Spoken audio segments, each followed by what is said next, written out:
namoonni na cinatti argamtu immoo wayyaa aadaatiin faayamanii jechuudha. Wayyaa aadaatiin faayamanii yaa'anii jechaa jiru. Kan isaan sirbaa jiranis sirba aadaa Wallaggaati.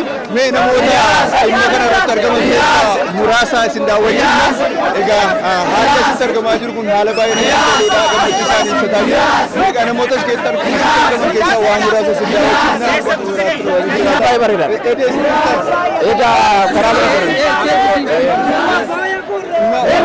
irreechaa kana kamtii maalii yaadatu? Guyyaa irreechaa namoota akkuma lamaaf barasaa ispeeshikaali beekumaa ta'e warra bishooftu dhuman yaadachuudhaan kan inni yaadatamu guyyaatti galata ta'uu isaati kanatti yaadatu guyyaa galata eessarraa dhuftan? Buraayyuudha. Mee ayyaana irreechaa kana uummanni Oromoo gaafa keettiin bahee kabajatu haalota duraan dhiibbaa uummata Oromoo irra turanii wal qabatee keessumaan hora Finfinneetti kabajachuu wal qabatee mee isin jijjiirama maalii argitan? Isa hokkaasne ani ilma namicha aduutti fardi kiyyaa farda akaakkilee kiyyaa fi abila kiyyaa du'eeti. Jimaan tuluu asitti du'e yoon isa kaase hin baay'ata. Waa'ee irreessaa kan hookamne cunqursaan isaa hamaadha. Lubbuu nama hin qadhabne obboleeyya sadii hin dhabeen. Lubbuu nama hin qadhabne arrobbilaa'uuf antaan kiree deemu dhabneet aadaa kanatti dhufu. Garuu irreessi kun aadaan kun simbirroon waggaa birraan bare dhaqxee laga dhiqatti. Boomni itti ba'a. Raachi bakka jiru achi ba'a. Bineensonni hunduu itti ba'an. Nus immoo iyyuu irreessa kanarratti minaan barannu nu ga'e kana galateeffannee handhuufuun nu ga'e. Bara hamaa durattiisa nurraa dhiqii dabarse. Bara dhufu kana immoo xinnaa nu guddis guddaa nu buddishi. Yaa irreessan nana yaa malkaan nana malkaan nu bichaamutu gurraacha adiin namni bishaan dhugu hunduyyuu malkaa kanarraa guddaa qabu. Si galee jira namni bishaan dhugu malkaa kanarraa guddaa qabu. Garuuyyuu dhiibbaan malkaa kanarra jiru bakka kanaan nu ga'e bicha asuma gabaabseen.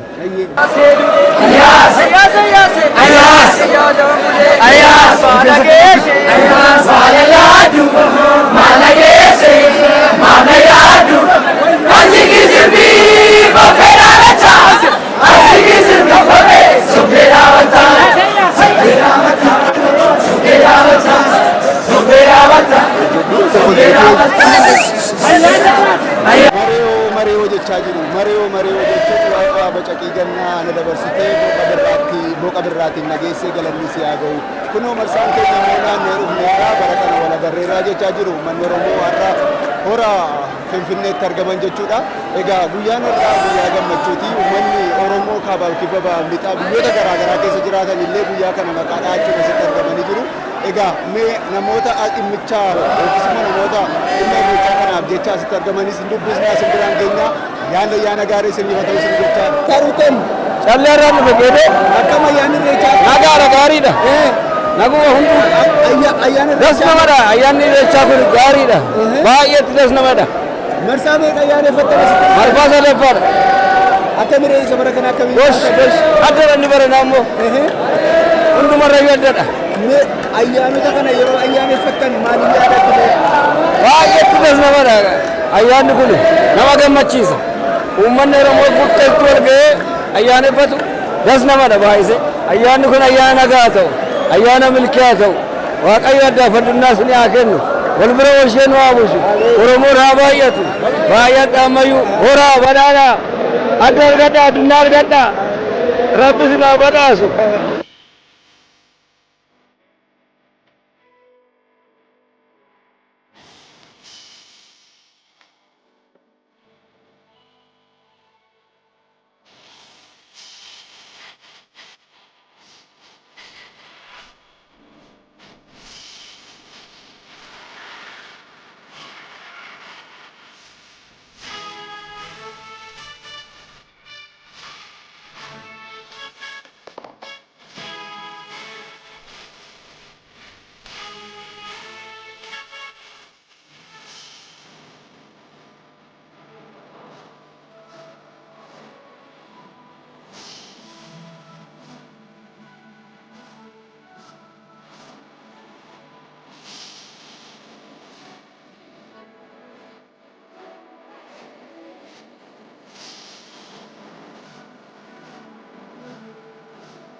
Ayyaanota birraa Oromoo kabajaman keessaa tokko ayyaana Irreechaa, ayyaana guddichaa. Ayyaana guddicha kanarratti uummanni Oromoo miliyoonotaan lakkaa'aman kutaalee Oromiyaa garaagaraa biyya keessaa biyya alaa bakkoota garaagaraatti jechuudha. Ayyaana Irreechaa kana kabajachuuf iddoo ayyaanni Irreechaa gaggeeffamutti ni argamu jechuudha. Har'a immoo kan nuti argamaa jirru ayyaana Hora Finfinnee irratti jechuudha. Horri egaa akkuma beekamu ayyaanni Hora Finfinnee bara dheeraadhaa fi haalota hin mijanne rakkoo siyaasaan wal qabate utuu ittiin irreeffatamin ture waggoota muraasa as immoo jalqabee jira jechuudha. Kana ilaalchisuun uummanni keenya biyyoota garaagaraa bakka garaagaraa jiran Hora Finfinnee kanatti ayyaana Irreechaa kana kabajachuun argamaa jiru. Egaa akkuma isin argaa jirtan haalli asitti argamu namatti tola. Akkaataan uffannaa namoonni dhiichisaa sirboota Oromiyaa sirboota Oromoo godinaalee garaagaraa keessatti argamu kan naannoo isaatti argaman sirbaa dhiichisaa ayyaana kana ayyaaneffataa jira. Deemnee kan isin daawwachiisnu ta'a. Turtiin keessan ammallee nu waliin haa ta'u isinii jenna.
Kabajamtoota daawwattoota baala daamii qalloo sanii maana waamin biiroo gaafa ayyaana Irreechaa kabajachaa jiru jechuudha.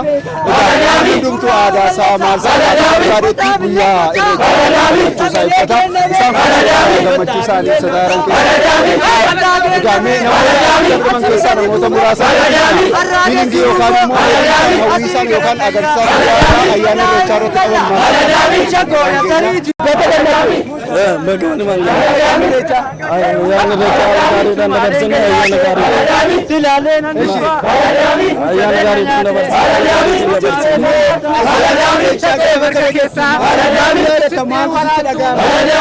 Ayana Irreechaa gaarii tu abboota keenya yaada. Kun dhaala abboota keenya irraa kanaaf abboota keenya irraa yaadadha. Na kana yaada. Mee sirba utaalaa jirtu. Akkam ayyaanni Irreechaa daa'imtu irratti hirmaattee beektaa?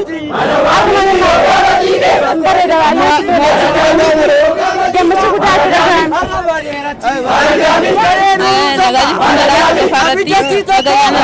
Maatii qofa isaa jiranii maatii baga nagaan keessaa jira. Ani kan dhufe godina Wallaggaa haadha haroolii muutiin dhufe ayyaanni kun akkuma isin argaa jirtan kana baay'ee bareedaa baay'ee natti toleera sirbaa jira. Anillee baga walumaa ga'e. Galgala jamama koomaafe ya galgaleessitu jamama koomaafe asan jira jette jamama koomaafe nan jajjabeessitu jamama koomaafe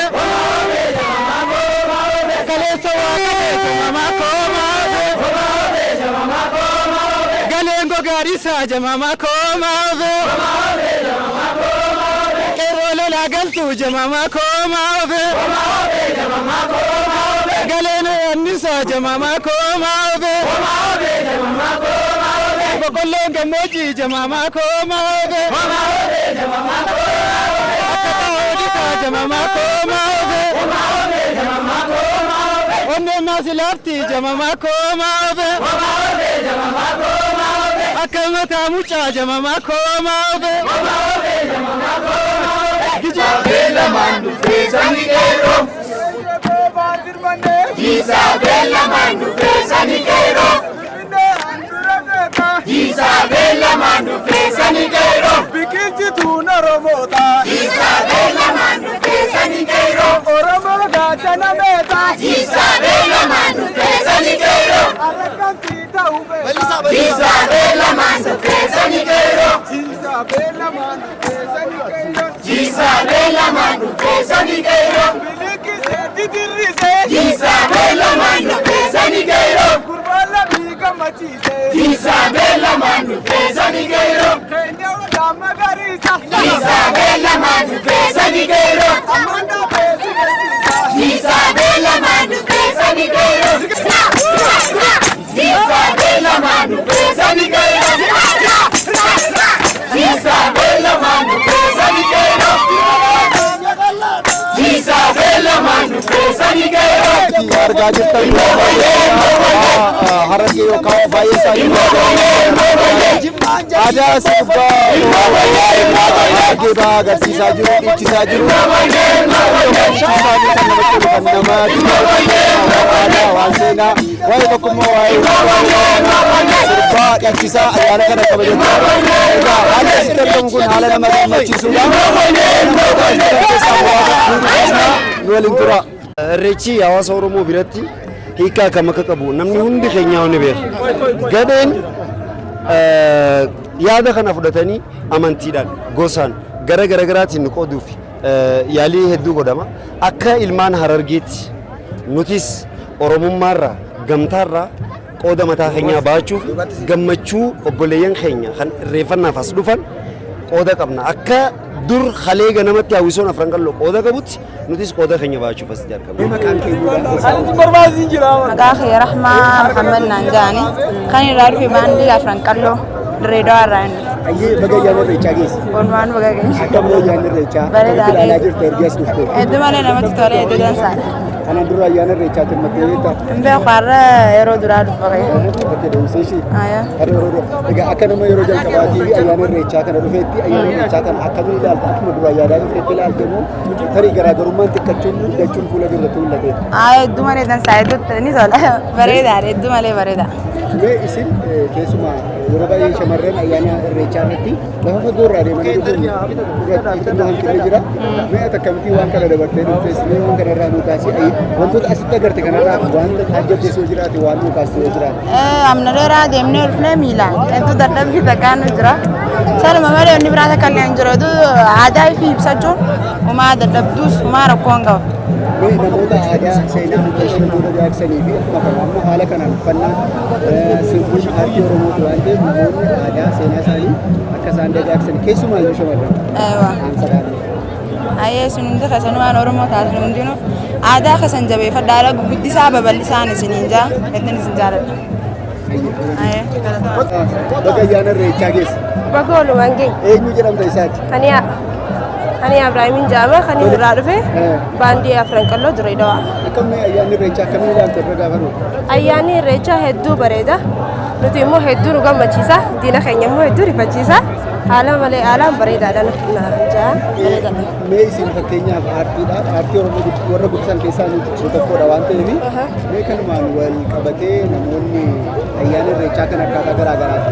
Akka amantiittis akka maaliittis kan ilaalan jiru waan ta'eef ayyaana irreechaatti argamuun asitti argamuun keessiif maali mee akkamittiin hiikaa maalii siif qaba?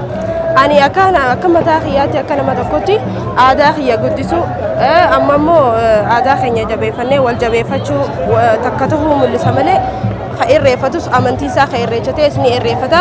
Nuti ammoo asitti akkana aadaan bareennee as dhufnee akkanatti isaanii hojii gisee tokko ta'an hedduu nu bareeda jechuudha. Bareeda.